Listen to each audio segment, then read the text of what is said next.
Hi everyone, my name is Stephen McCallie, and in this video I'm going to be demoing a workforce planning solution in Anaplan. I've already opened up my first template for this module, and in this scenario I'm going to be planning to bring on a new resource in my Massachusetts location. First thing I'm going to do is choose my selector menu and choose my Massachusetts location, and I'm going to populate all the parameters in purple to fire my calculations throughout the model. I'll use my own name as an example of this new resource, and I'll choose a job type, sales, and now I've got a dynamic pick list of all the job codes available with that job type. This resource will be coming on as a sales manager, as a full-time employee, with a start date of February. This individual is coming on with a salary of $145,000. Our starting salary is currently listed at $140,000, but we'll make an adjustment for that later on in the demonstration. I can keep all of the calculations in gray or override them based off of my new resources requirements. This particular individual is starting in February, so I may want to push out the merit period. Now that I've brought on my new resource, I can see a breakout of all the expenses related with this new hire. I'll navigate to another page within my platform and do some analysis of this new hire's expenses in this compensation review by employee card in the middle of the page here.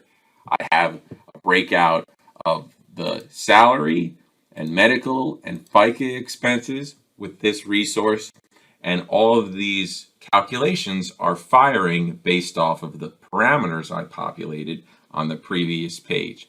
Since this new resource is starting in February, the system knows to keep January's expenses blank, and all of our calculations will now fire upon the start date we populated on the previous page. I can continue to do analysis at the employee level, and when I'm ready, I can zoom out and do analysis at the department level. I brought on this new resource. I want to see how it's going to impact my location and my department at a higher level. I see I've got all of my metrics from the previous page, but now I'm looking at that data by department.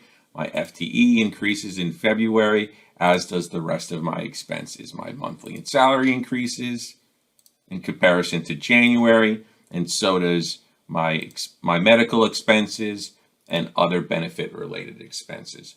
Once I'm done doing analysis at the employee and department level, I can navigate over to my assumptions page and see just what assumptions are triggering the calculations we've seen up until this point.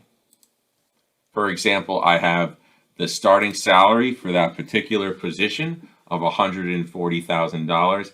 Well, now that the new resource has come on at a greater value than that starting salary, we're going to want to increase that band for next year in the event that other resources equal to that market value come on to other departments.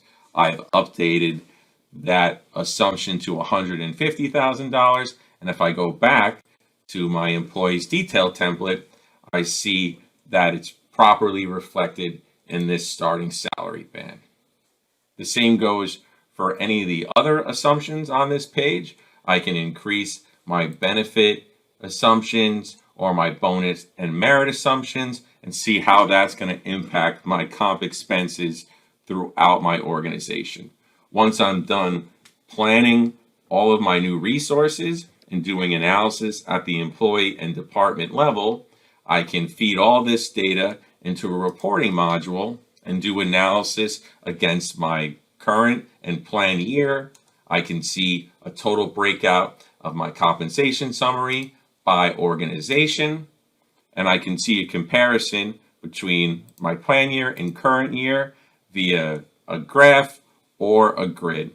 This concludes everything I wanted to show in today's recording. Thank you for watching.